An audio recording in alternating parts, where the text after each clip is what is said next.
بسم الله الرحمن الرحيم. السلام عليكم ورحمة الله وبركاته. موږ نن د نورانی قاعده یا د تجویدی قاعده اولنی درس شروع کوو. همدغه رنګ درس په درس باندې با روزانه دغه قاعده سره د تجویدی قواعدو بیانېږي. تاسو به ان شاء الله ټول په وخت باندې ځان نه راسوي، ټیم ته به ځان نه راسوي او په سبق کې به ښه توجه سره کښېنئ.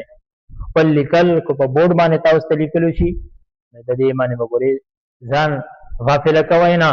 څومره چې مو محنت وکړو، څومره مو چې یاداشت وکړو، څومره مو چې یو بل سره سبق واړولو، یاد مو کړو، اجرا مو وکړه، نو ان شاء الله تاسو ته به د دې ډېره فایده میلاو شي.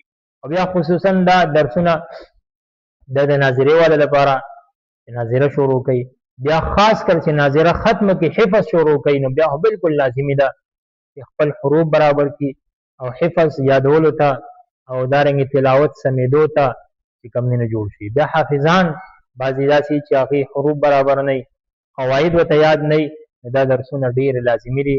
ان شاء الله ډېر فایده به کیږي، خو چې په وخت باندې حاضري وشي، په وخت باندې سماعت وشي، واورېدلی شي، یاد شي، ان شاء الله بیا د الله نه مو امید دی چې ډېرو خلکو په فایده شوې ده.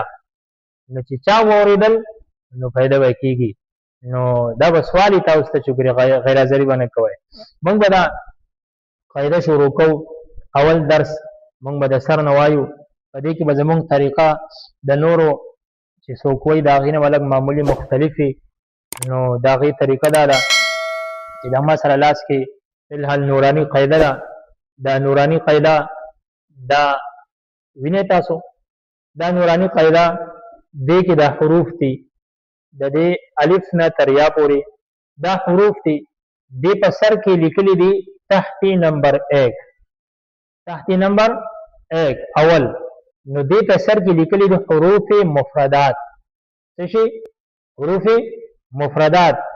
او بعضی قاعدو کې دې ته لیکلي حروف هجا. دا دوه نمونه د دې دي. په دې باندې لږ باس کو ګوره دی بوتا دیتا تحتی نمبر 1، تحتی نمبر 1 حروف مفردات، مفردات یا حروف هجا. حروف هجا دیتا گوره حروف هجا یا حروف مفردات. مفردات د مفرد نه دی، د مفرد واحد او یو چې کوم نه نو شیست ویل کېږي. دې ته حروف مفردات ته دی وایي چې دام یوازې دي، لیکلم یوازې دي، ویلم یوازې کېږي، دې وجه نه دې ته مفردات ویل کېږي. دویم نمبر دې ته حروف هجا وایي. هجا د هج نه دی، هج جوړ ته وایي. د دې سره د نورو کلماتو د یو بل سره جوړ کیږي. چې دا الف نه تر یا پورې حروف هجا پکې نه نو کلمه نه جوړیږي. دې وجه نه دې ته هجا ویل کېږي. یا هجا د هج نه نو هج قطع ته وایي، قطع کټ. نو دا حروف هم کټ جدا ویل کېږي. دې وجه نه دې ته حروف مفردات یا حروف هجا ویل کېږي. دویم نمبر خبره دا ده چې دا حروف مفردات یا هجا د الف نه تر یا پورې په دې قاعدو کې لیکل شوي. د الف نه شروع په یا باندې ختم. نو دا حروف چې دي دې له کوم ترتیب ورکړی دی، نو دا ترتیب په اعتبار د شکل دی. د شکل په اعتبار سره یعنی دا د دې شکلونه نقش شوي دي، لیکل شوي. دویم نمبر دا ترتیب په اعتبار د اهل لغتو دی. اهل لغت دې ته دا ترتیب ورکړي چې د الف نه شروع کوي او یا ختمي. دویم نمبر په دې کې ترتیب د اهل حساب او دارنګ د فقهاو چلیږي چې هغه ترتیب د الف نه د یا پورې بیا نه، هغه د الف نه تر غین پورې چې ټکی پی غین هغه باندې یعنی هغه ابجد هوز هغه حروف چې کوم دي انسی ته جوړي خپل حساب ته کوي. نو دویم نمبر ترتیب په دې کې دا چلیږي.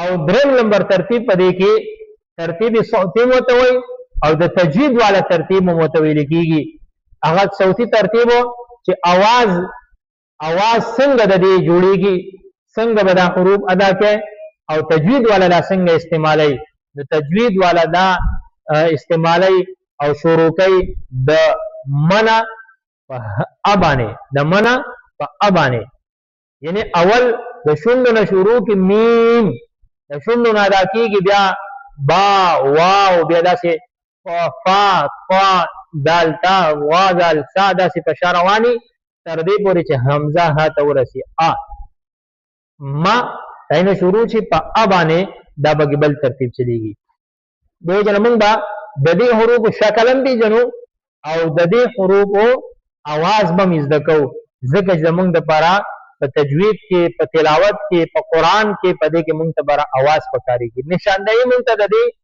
شکل نکېږي خو لیکن موږ ته پکاريږي आवाज موږ با هم په دغه اعتبار سره شکل هم پہچان کو د आवाज پہچان مم کو نو ګوره موږ با شروع کو بده کې لکه د من شروع شو نو حرف میم ابو پاک کول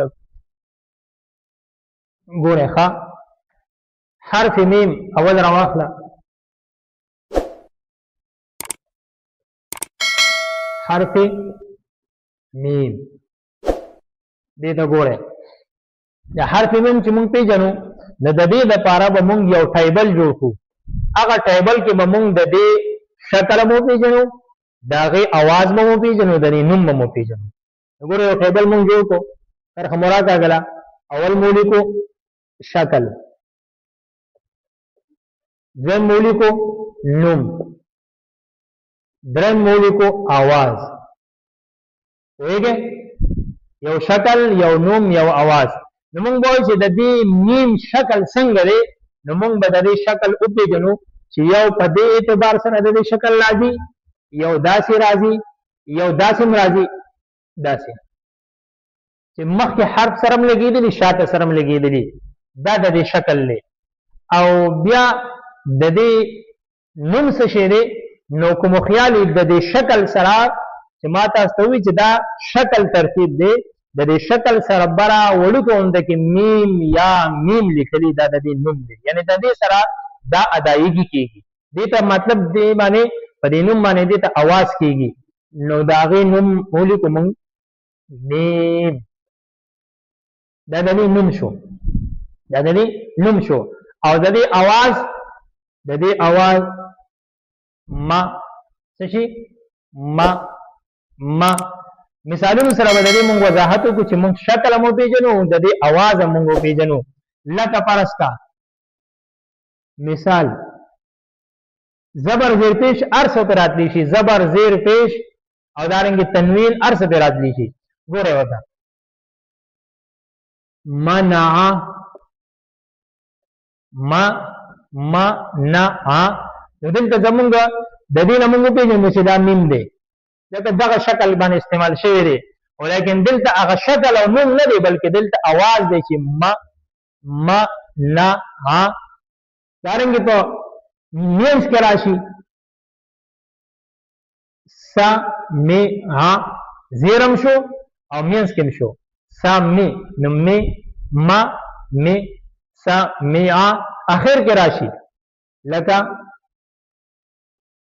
خ ت ما دا مینس کې شو او دلته اخر کې شو ما می او ما دارنګ په پیش پر راشي لکه موسی مو زیر پر راشي مشکات محراب نو په دې طریقې سره موږ دا پیژنو چې د دې موږ نشاندهي وکړه چې مختلفو شکلونو سره په قران کې لیکل کېږي او په ارزه کې په شکل کې به له پاسه زبر یا زیر یا پیش وي هغه زبر زیر پیش په ولګي او داغه نه بیا داغه حرف आवाज جوړيږي هغه आवाज نه بیا حروف جوړيږي تجوید کې بیا دا استعماليږي ان شاء الله آئنده درسونو کې باقي نون حروف پہچان کو فلحال شته سبق ډیر دی او دغه یاد کړئ او دغه باندې چې کوم نه تاسو یو بل سره تکرار وکړئ اجرا وکړئ او دې باندې ځان پوهه کې بیا پوهه نه تاسو بیا بعد سوال کولی شئ ان شاء الله دا جواب به تاسو ته ملاويږي واخر دعوانا الحمد لله رب